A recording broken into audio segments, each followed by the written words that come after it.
10Y at 7.46, with the United States 10Y, derived 3.53, with China, of course, 10Y looking at 2.99. We take a look at also the United Kingdom 10Y with 3.30. South Africa also on the list, but not doing so well, with 9.65, with, of course, Canada with 2.87 as of, looking at how basically these things are doing today, on the board. We see also that, Indian ADR, currently how it's performing, and also just how they are faring with regards to how things are looking like on their end of the stock markets. But interestingly, though, we see how currency, is basically, performing in that particular space. Hi, Mutwale, how are you? Good morning, Vernon. Good morning. Good morning. And we are live. And thank you very much for getting us kickstarted on the global journey of the markets. And with that, it is good and it is Friday. How are you doing, Vernon? Good morning. And fantastic. I think it's a beautiful day to look at issues of stocks and just basically how we are faring as a country with issues of that nature. Seeing that actually we're coming from a week of very exciting and intriguing conversations with issues of the economy. Right. So today we're going to be going through inflation data. That's going to be the first kicker of the day. Then we're going to be going through trade. We had our trade data for the end of the year. We've got 2022 international trade data, and also what the macroeconomic statistics are going to be looking at as well. So let's kick off with where markets are sitting and where we are positioned when it comes to FX, commodities, and bonds. And as we've seen, we've moved into a consistent day of kwacha weakness.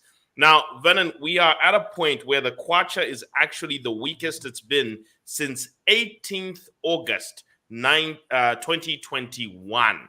Okay, so all the gains that have come from the administration are gone. So however stronger the kwacha has gotten since the president has walked into office or since he was sworn in is absolutely gone. Okay, we are literally back. How do I put this in very simple terms? The kwacha is back in PF times. At this moment, because we've really had a strong loss in the currency, which has actually been driven by poor trade, which has happened. Actually, we had our first trade deficit, which I'm going to break down very quickly. We actually had our first trade deficit, in other words, where we imported more than we exported in last month, in December 2022. That was the first time we did that since February 2020. That's how long it's been since we had a trade deficit as a country, and therefore we had very, very weak. And that's also because mining export fell to the lowest it's been for some months as well. We also saw very low copper mining output, the lowest since August 2020. So already we can see that that's very weak data, and that's also the reason why we had very poor trade, very poor dollar flow. This has been a very rough month in terms of everything, and that's what has created the bounce momentum to make the kwacha even weaker. So data is actually showing that the kwacha has had a very, very poor start to the year, and all the gains, all the bragging rights the administration has had to the strengthening of the currency as a more confidence play have vanished. And it's up to them to try and regain that ground. But for now, that is what the economy is actually showing us, thanks to the macroeconomic data. So the kwacha is currently sitting at about 18.9219 on the interbank rate, which is the wholesale rate, 79 days down, and it's on a 52-week high. So as I said, this is the lowest the kwacha has been since 18th August 2021. Okay, we're looking at election time. This was between the time when President Hichilema won the election and the time he got sworn in, and when he had that first press conference, which boosted market confidence and led to a lot of money coming in, getting ready for bond auctions. We have not seen the kwacha this low, and if we go into 19 levels, then that's where we are in terms of we're literally back at the pre-election times, and pre-election times was a currency that was looking like that. Now, against the rand, we're also seeing the kwacha sitting at around 1.1029. It's 62% on the way to its 52-week high, 2 days weak, down 3.2%, 3.26% year to date. By the way, the dollar is also down 4.56% year to date. So the rand is a little bit softer, but it's also showing signs of getting back to where it was pre-election time. So I think, as I said, a lot of the economy is in a very weak and tender spot at the moment, and it's not doing too well. in terms of the macroeconomic figures. Taking a look at the bond market, the secondary bond market, we are also seeing that the bond market was up 0.06% year to date, up 2.231, meaning that it's just what we call inflation matched. So it's just slightly beaten inflation in the first month of the year. And that's pretty good because usually inflation is very high in the first month of the year. Now we're also seeing it in US dollars where it's performed pretty poorly because of the exchange rate. However, interest rates are down 0.26% year to date, showing that there is demand for our bond markets, our secondary bonds, but domestically. There's buying demand domestically. And finally, let's take a look at our commodity market. And our major commodity market is shown that copper is up 0.39%, while oil is up 87.54. I'm expecting when we see our pump price review next week on Tuesday that we should be looking at somewhere between an 88 Ngwe to a 1 Kwacha 50 movement when it comes to prices. We have to prepare ourselves for that. What are we looking at in terms of price movements? The price adjustments will tell us, but I am expecting that the pump price will be somewhere by 25.37 for petrol. So everyone should prep themselves for that. Copper, as I said, it has been up about 11.89% year to date and up 10% on the month. With gold also took a little bit of a clip down because there was positivity in the economy. We saw some earnings coming out positively in the major economy of America, 0.56%. We saw that doing quite well. We also saw we also seen in Kwacha it's down 0.18%. Major news on commodities is that oil is up due to was up due to upbeat data, economic data from America. Quarter 4 GDP data in America was 2.9%, though it's a little bit softer than the 3.2% that we saw in the third quarter, but 2.9% is how strong America growth actually is.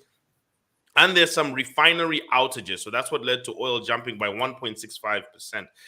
Another piece of news in copper, which is actually quite interesting, Vernon, has got to do with Cobre Panama. Cobre Panama is the biggest copper mine in FQM, or First Quantum's portfolio of mines, and that's held in Panama.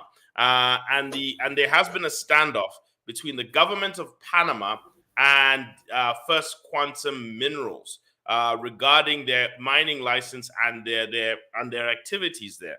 And Panama has said that they will not allow First Quantum to obtain any more land due to environmental purposes. They have accused First Quantum of mass deforestation in Panama, and they're requiring in their new negotiations a payment of $375 million from First Quantum to the Panama government annually, and they are requesting, and they're going to use 11 million of that for environmental protection. Now, this is a big asset to both the country and the company, because to the country, that Cobre Panama is equal to 3.5% of the country's GDP. Similar to how, by the way, Kansanshi is actually equal to almost about just a bit less than 10%. We're looking at about 8% of the Zambian GDP. Remember that Kansanshi makes about $1.6 billion a year in mining revenue, in revenue.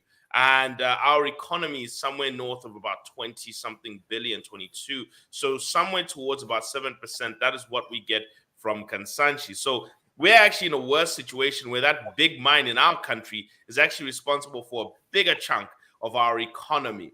That's actually quite interesting for us. So that's some news when it comes to the copper section. And generally, in the global economy, what we have seen is South African PPIs slowed down to 13.5% from 15.5%, meaning supply chain inflation in South Africa is coming down. That means that imported inflation pressure should be coming down from Zambia. We also saw American building permits drop to 1% versus 16% from the previous month. So meaning that we are seeing a little bit of reversal of trend in building permits. We are also looking at interest rates from South Africa. This was, I think, was the big news yesterday. South African Central Bank set its interest rates up by 0.25%, while the market was expecting 0.5%. This is the lowest interest rate rise since March 2022. So the South African government, who was battling inflation, has been raising interest rates by 0.5 and sometimes 0.75%, has now pulled back to 0.25%. in terms of their rate hike, giving a signal, as most central banks, that there is a slowdown in interest rates. Canada has said they're going to hold off on rate hikes. They have slowed down. I think Australia and New Zealand have stopped interest rate hikes. And there are signals that there are people in the Federal Reserve who are looking to slow down interest rate hikes. So it does look like pressure on interest rates globally might start coming down a little bit earlier than we expected. US GDP growth 2.9%. That's been the growth data.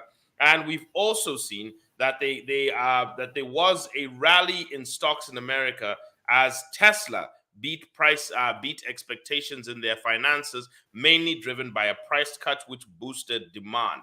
And what we are finally seeing now is inflation. Is that Tokyo inflation, in other words, inflation in Japan is higher than expected. That's very important because Japan's financial sector is the biggest offshore investor in bonds. So if Japan starts raising interest rates, they start selling bonds and they start selling their holdings of offshore bonds. So you're actually seeing Japan is one of the biggest sovereign investors in bonds. So that's why we're always keeping an eye on their inflation rate, because then that'll push the Central Bank of Japan to start raising interest rates and therefore liquidations around the world. It's actually one of the most important trends in central banks we should all keep our eyes on. That's the main data, Vernon, from the global economy and what we've seen from our markets. Now, yesterday we had 2 points of data coming in. I'm going to present the first one, and that is our inflation read.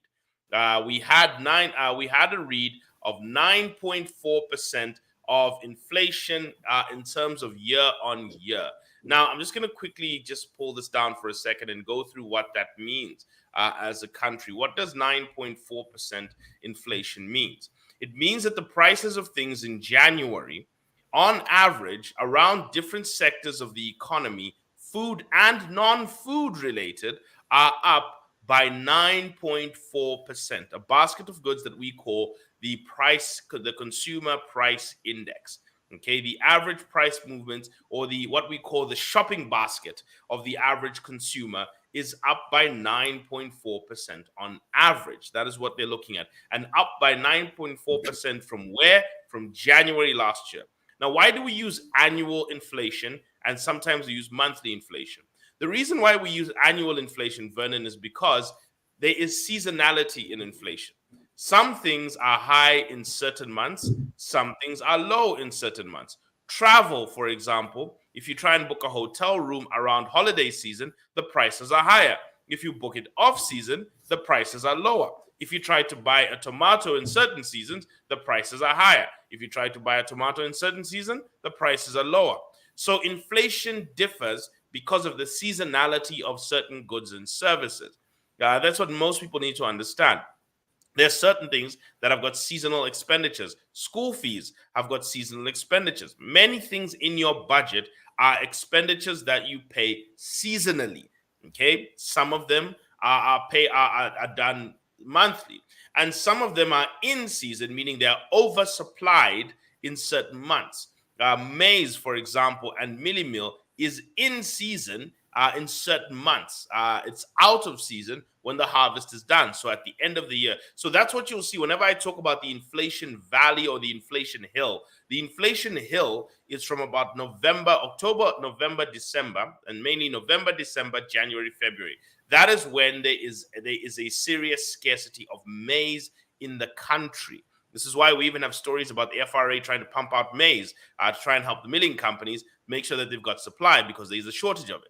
The other thing that you also find during this period, Vernon, which is very concerning to the market, and though the central bank mentioned it, by the way, that because of the demand, the regional demand for Zambian food, we often find certain commodities can easily be dollarized because certain parties would rather export them.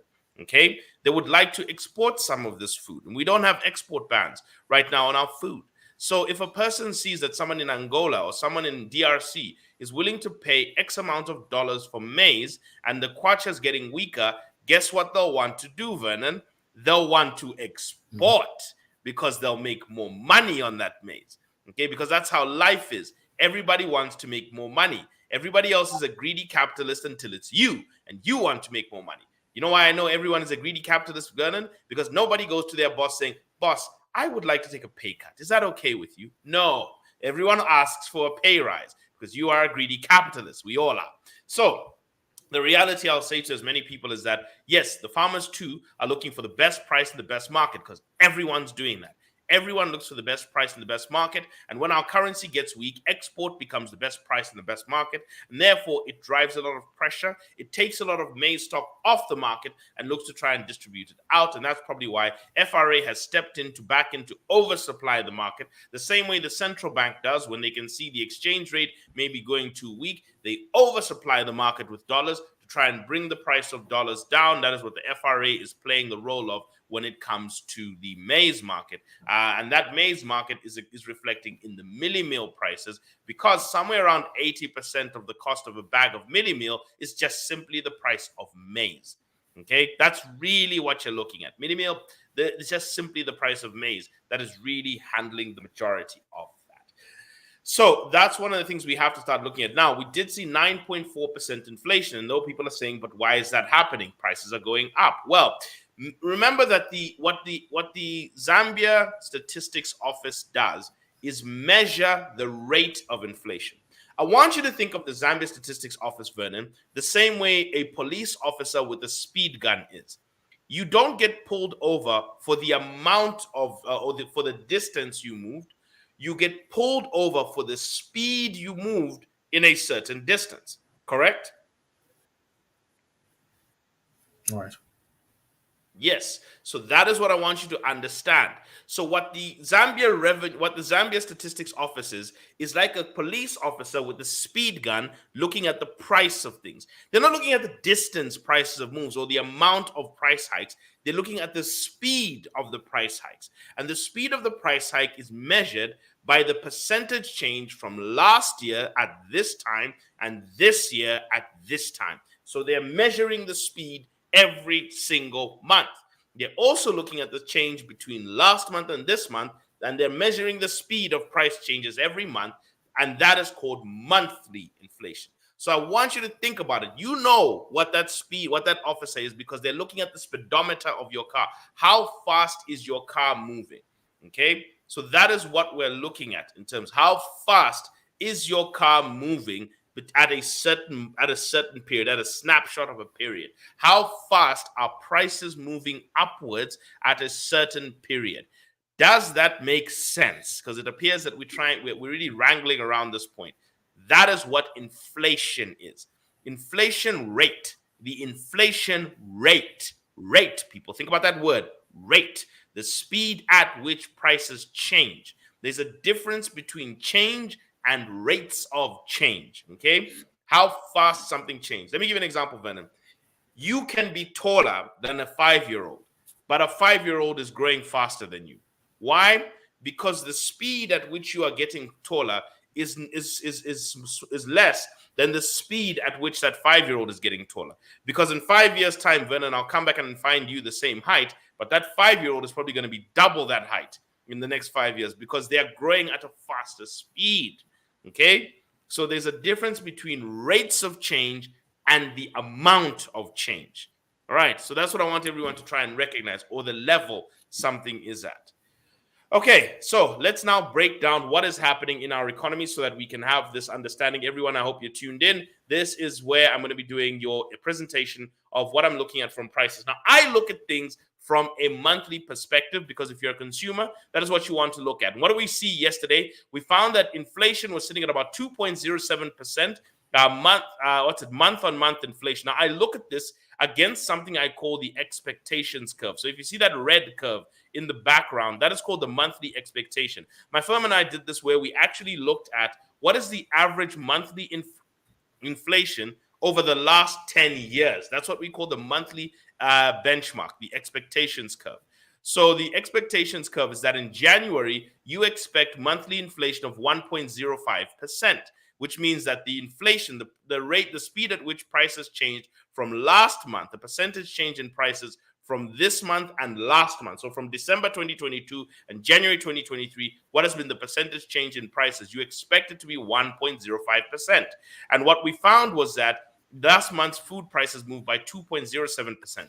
This is why there is something called base effects. That's why that 9.4% inflation decline is not because the prices are moving well. It's because last year there was such a huge upwards movement in prices that the percentage change seems less, okay, versus December, where there wasn't as much of a price rise, and that movement was a more pronounced movement of 9.9%. So that is why it's got nothing to do with the January performance. It's actually because of the January 2022 inflation rates. Okay, that is actually what has created that 9.4%. The fact that it was so big, it made this one seem less. But if you want to see whether there's actual inflationary pressure, dig into the monthly inflationary pressure that we've put right here for you. And that is 2.07%, which is way above the 1.05% that we expect in the months of January. So there is a lot of inflation that happened last month.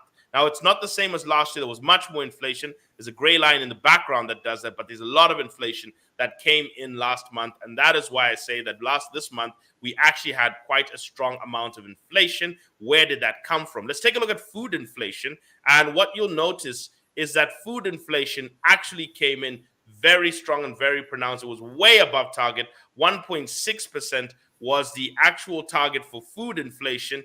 And what we are seeing here, sorry, just to quickly work on that, food inflation was 2.76% in that period. As you can see, it was 2.76%.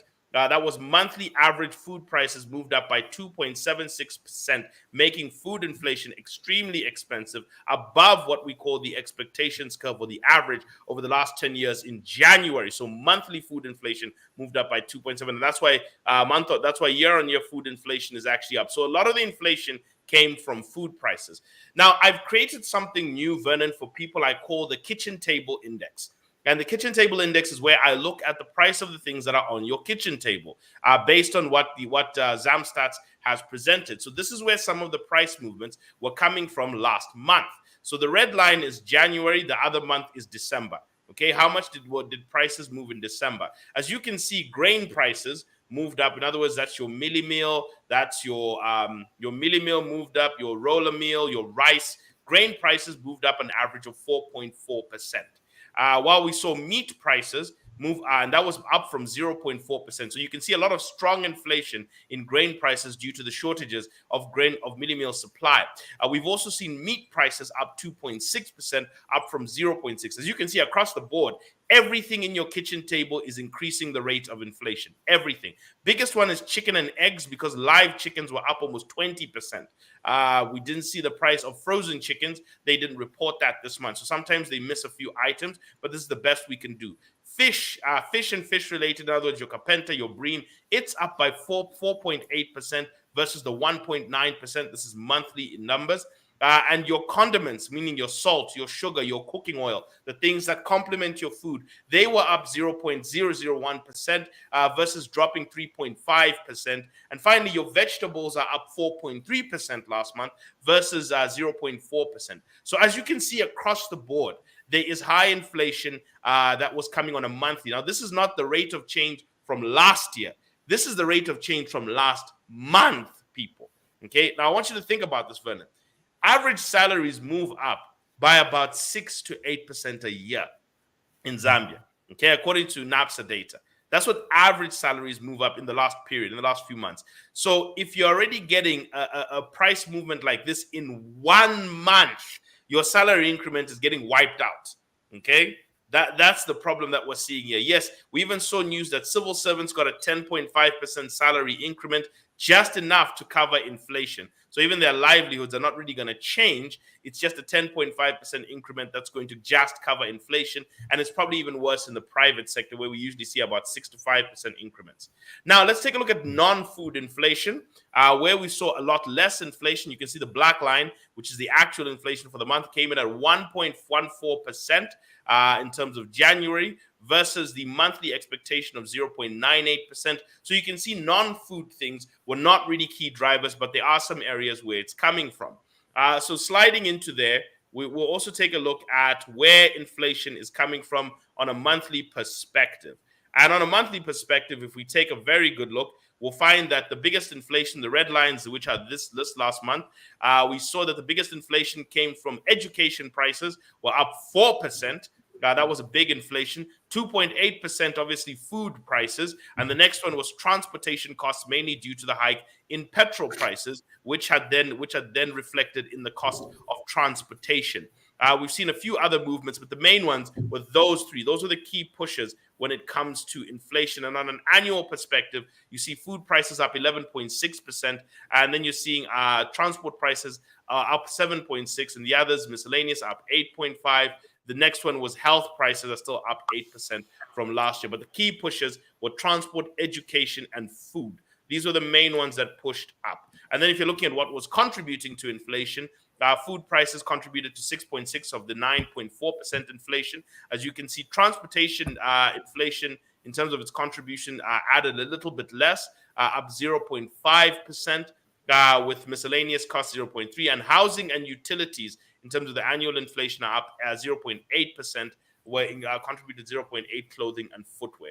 So these are your inflation statistics, Vernon, that actually contributed to the year. And this is the data that we kind of put together at our firm for people to be able to understand what is inflation, where is it coming from, and what are the expected trends of inflation.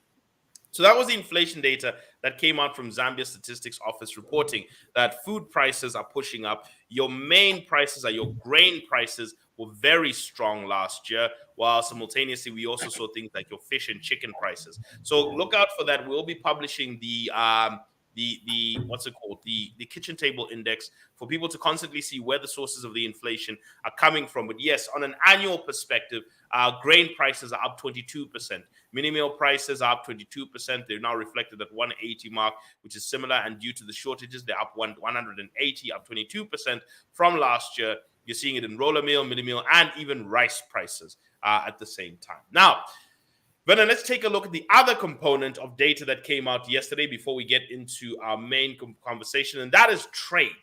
Okay, so yesterday we saw trade data, and the shocking thing that came out yesterday is we saw the first trade deficit, meaning that we imported more than we exported, which is what is contributing to this devastation in our currency by 26 million. In other words, this is the first time we have seen a trade deficit on a monthly basis since February 2020. Okay, February 2020. That, Vernon, is over. It's not even over 30. It's literally about 33 months or 34 months since we've seen a trade deficit. And this is the first one that we've seen. Now, the year didn't end on a trade deficit, but you can see that this is the first time we've experienced one since February 2020. Now, what you're seeing from here is that agricultural exports came down by about 17% from the previous month. We had $83 million worth of agricultural exports, still up 70% from pre-pandemic levels and 15% from last year in terms of the December performance. Non-agricultural, non-traditional exports were down 6.6%. So you can see exports across the board were down 14.6% last month. And you can see non-traditional, non-agricultural exports were down 6.6% from the last month, but up 23% from the previous year in terms of that month's performance. And we saw copper was down 17% as well. Copper exports were down 17%, mainly driven by lower volumes that were coming out. And it's down 32.7%. Copper is the one that has underperformed from last year, meaning our exports, our December exports are lower by 20% from last year. We're expecting $1 billion of December exports, but unfortunately, copper performed poorly, and that is what has pulled the market down. And therefore, month on month, it's down 14.6%, but down 19%. Now, if you look at imports, consumer goods imports were slightly up by about 2.4%, but very weak. They were slightly up by about 2.4% month on month, but still below where they were last year and way below where they were pre-pandemic levels. So the consumer is exporting more, is still consuming more domestically than they are importing as versus 2019. So there is some industrial growth that's happening there. The major part of our trade deficit came from capital goods. Okay, capital goods means importing machinery. That is where the big chunk of December imports came from. 14.3% growth in capital goods monthly, 82% versus last year and 102% versus 2019 already tells you that we're importing machinery. That's actually good, Vernon, because in the future, that means and we're improving our production capacity. Either that's mines importing equipment or that's factories importing as well. Intermediate goods, they grew at a very slow rate. They actually slowed down. That's actually quite good for us. And raw materials also came in a bit slower, though raw materials are still coming in at 108. Now, let's take a look at what this means in terms of our trade surplus. As you can see, we've been on a downward trend for the year. We've had a trade deficit surplus that has been declining the whole year from $378 million that we had in January down to $26 million. As I said, this is the first trade deficit since February 2020. Since the pandemic started. Now, if you're looking at growth of imports and exports, you can see that somewhere around August, we started seeing imports growing faster than exports, and this is also what's been contributing to our currency movements negative. We saw year on year, our exports were down close to about 20%, while imports are up 33%, mainly driven by manufacturing capital. In other words, people are importing machinery. Now, if we're looking at year-to-date figures, remember that this is also the year-end data for 2022. This is also the year-end data for 2022. And we're also seeing that we had $2.4 billion worth of a trade surplus. So still strong, but less than last year's record $4 billion trade surplus. Remember, last year was the highest ever trade surplus that Zambia had ever experienced. And therefore, we've seen that we've seen that it's up 2,000% versus 2019, but down 1.9% mainly because this was the first trade deficit that we've seen. Now, let's take a look at what we've seen year on year. Agricultural exports, 919 million kwacha. The first time we've seen agricultural exports close above 900 million kwacha on record, 22% above last year. We are on track, people, to do $2 billion worth of agricultural export by the year 2026 if we continue at this continued growth rate. Non-traditional, non-agricultural brought in $2.3 billion worth of export, up 24% from last year. Also, this is also going to be looking good as well going forward. Traditional export, which is copper, is down 3.3%, and this is where the weak spot in terms of export came from. Copper is down 3%, and therefore we had $11 billion worth of export, only up 3% from the last year, and this is pretty much a bit of abysmal, but still 57% higher than the year before. This is the third highest trade year. This is equal to the 2021 trade year, where we managed to put in about $2.4 billion. So we actually had quite a strong, the 2020 trade year, where we had a $2.4 billion in 2020, we had $4 billion in 2021, and we are back to $2.4 billion. So over the last 3 years, we've seen a net trade surplus, which should have made our currency and our economy much stronger, of close to $9 billion. We've had $9 billion of net trade surplus, which is higher than the decades before that. Now, if you're taking a look also at raw materials, this is the first time we've had $1 billion worth of raw materials imports, up 103% from the last year. Intermediate goods, $2 billion worth of imports. We've had capital goods, $3 billion, $3.7 billion worth of imports, 33% above last year. And finally, consumer goods, only up 2.6% from last year, but still below pre-pandemic levels, meaning it is a lot of companies that are importing and not really the Zambian consumer, which is good news. And it's not companies importing intermediate goods, it's companies importing raw materials and capital, which means that Zambia is actually industrializing. That's actually a good piece of data for us to follow. Now, quickly taking a look at the rest of data in these other sections. I know that we were supposed to be looking at some other things, but quickly looking at the rest of data in the other sections, what we've seen when it comes to copper exports, this is the first month we've seen copper below 600 million since we've seen copper this low and below 600 million since August 2020. That is the lowest that we've seen copper earnings in terms of monthly export numbers of copper. So this is the worst performing that we've seen. So you've seen it drop to 533 million, and therefore a 33% drop in copper export. Now, in terms of the actual output itself, we saw 66,900 tons. This is 20% lower than the previous year. So one of the drivers of copper being lower had to do with the actual copper output itself and the prices that it was being sold at. Year to date, in terms of the end of the year, we had 898,000 metric tons. So 888,000 metric tons.